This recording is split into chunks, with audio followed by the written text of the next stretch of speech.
Hi and welcome. At the end of 2022, I wrote an article about some of the issues affecting DCS. I highlighted how DCS is a brilliant flight simulator and replicates the cockpits of many aeroplanes and helicopters very well. However, it did fall short when it comes to the combat aspect. Issues such as the AI of the ground and airborne units, radar fidelity, EW, AI, AWACS, data link, and so on, really affected the overall feeling and experience of flying and operating a combat aircraft. A little more than 1 year has passed, and I thought it was a good moment to see what has changed since then, analysing some of the points I raised at end of 2022 and comparing them to what we have or what has been announced. This is, of course, not a comprehensive list. Before getting there, let's open a parenthesis to discuss the ultimate effect of the mentioned problematics. The issue. My biggest gripe with DCS is its inability to make you feel part of a combat sortie. Bold statement, given the fact that I have never been in a military aircraft. So where does this conclusion come from? Rather simply, from discussions with actual crews, books, interviews, real footage, radio recordings, etc. There is, in fact, a common denominator that appears in most of the mentioned sources: uncertainty. Here are a few examples to support my point. During the Vietnam War, the BVR capabilities of the F-4 and the AIM-7 were severely limited by the inability to assess the side of a contact with certainty. Specific traps and kill zones had to be used to ensure no friendlies were mistakenly engaged. The Iran-Iraqi war lasted for the majority of the 80s. When the Iraqis fielded the first Mirage F-1, their RWR could not detect an incoming AIM-54 Phoenix. According to Tom Cooper, the Iranians were more concerned with the MiG-21 at that point in the war. Fast forward a decade, an FA-18 Hornet was splashed by an Iraqi MiG-25 during Operation Desert Storm. Accounts vary, but it seems a case of ROE and delays in the fire authorization. During the war in Kosovo, which started in 1998, several times NATO aircraft engaged the battered and outdated MiG-29s used by the Serbian Air Force. In one engagement, the AWACS had radar information about a possible Serbian aircraft, but was unable to provide a reliable identification and classified them as bogies. The F-15 later identified them as MiG-29s and engaged them. In another case, the AWACS was initially unable to spot the contacts. The F-15s had instead positive radar contact and identified and then engaged them. In both cases, the F-15s used a combination of NCTR, non-friendly IFF interrogation, and other criteria to escalate the contacts to hostile. In 1999, a US Navy F-14 Tomcat, patrolling the no-fly zone in Iraq, launched an AIM-54 Phoenix targeting a lone MiG-23. The flogger reversed its course and turned cold, whilst the missile eventually depleted its energy and crashed. Iraqi pilots often tried to bait and trap coalition aircraft. In December 2003, an American Patriot battery located near the Iraq-Kuwait border killed a British Tornado GR-4 and its crew. Apparently, their IFF was not operating correctly, and the Patriot operators did not thoroughly vet their target. Erroneous identification was a tangible issue, and in fact, another Patriot battery downed an American FA-18 Hornet a few weeks later. These examples are just a drop in the ocean. Still, they are very different and showcase events caused by ROE, fog of war, lack of situational awareness, target behavior, avionics failures, incorrect settings, or simply inability to deal with the situation. Of course, no one wants to kill friendly aircraft by mistake, but the point is that DCS does not even allow such a remote possibility, at least in theory. Let's pretend casual servers do not exist for a minute. Ergo, in the present game, a sortie can be messy because of the number of aircraft or the complexity of tasking. But unless a solid work of scripting and editing is done, it is rarely due to the difficulties of operating a military fighter jet in a hostile environment full of unknowns. 2022 versus 2023. Now that the general picture is clarified, let's discuss the points that still need to be improved to reach the goal defined by Eagle Dynamics itself: becoming the best combat simulation. EW. Let's start with the big one. EW, the acronym for electronic warfare. In DCS, the EW simulation is very limited. Understandable, given the delicate nature of the topic. What is less understandable is the current implementation. For instance, the emitters in DCS are limited to noise jammers. This is, in my opinion, perfectly fine. Next, the burn-through ranges are very static and set in stone. Quite a conspicuous simplification, but we can see the logic behind this decision. What seems completely arbitrary and difficult to agree with instead is the decision to implement jammers as 360-degree jamming strobes.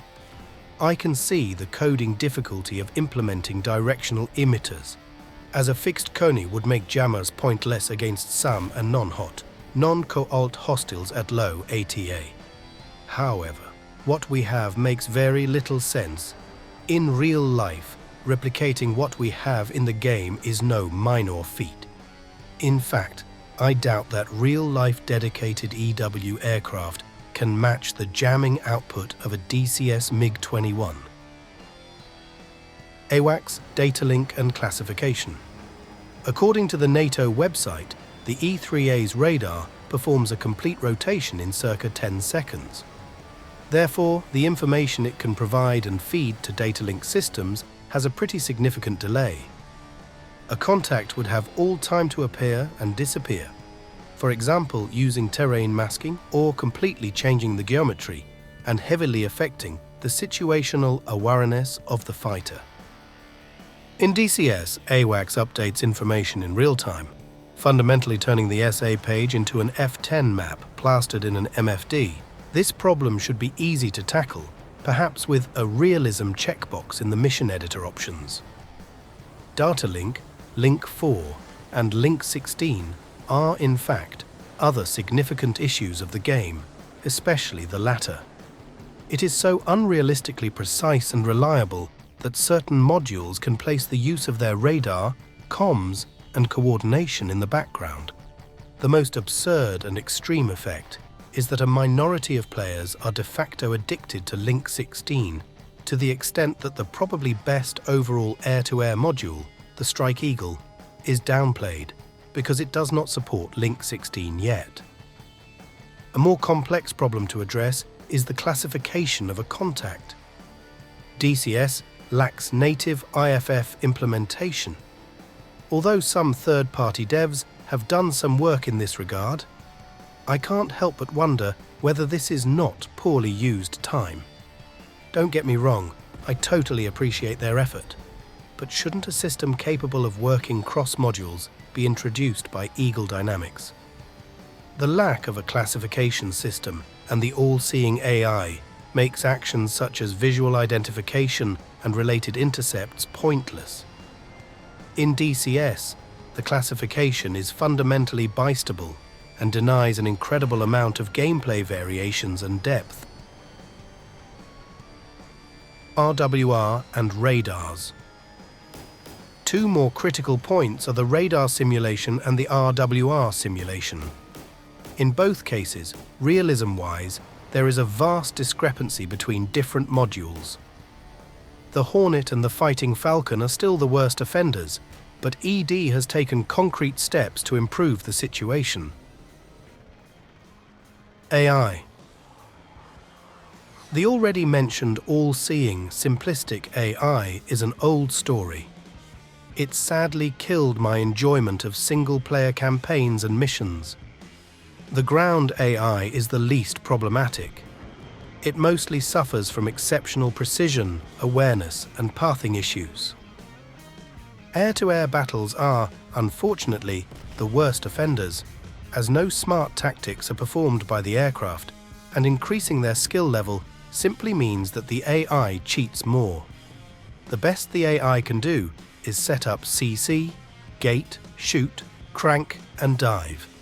They offer no preemptive kinematical defense. There are no parameters to, for example, set up proper cap tracks, grinders, and so on. There is no difference between their tactics when they know or do not know the threat they face. Basically, all they do is charge in with a couple of variations. Any different behavior must be scripted or addressed by the mission designer. And did I mention already that the AI disregards the effects of jamming? For instance, they can launch lofting aim 120 beyond the burn-through range. The other side of the coin. The discussion so far may have given the impression that the situation is quite poor. But is it really? Actually, no. Not at all. The year 2023 has seen several improvements and peaks in features that should be close to delivery. The radar simulation is slowly improving, and the F/A-18C Hornet and the F-16C Fighting Falcon have received a few improvements in this regard. This, however, leads to the question of whether these updates will be applied to Flaming Cliff's 3 modules or not. If not, this would widen the quality gap between the DCS and the FC3 environments even more. One of the big questions I raised last year was about reinventing the wheel. Apparently, ED is making a huge and welcomed step to address this possible issue by adopting HeatBlur's impressive RWR simulation technology. Well done, ED. Possibly related, the SPO-10 RWR mounted in the Mi-24P is being drastically remodeled, and radar bands are slowly being applied to anti-radiation weapons as well. The issues with AI, starting from the ground, are being addressed. As part of the dynamic campaign improvements, ground units will receive new pathfinding criteria, behavior, formations, and much more. As far as we know, the airside is also being improved.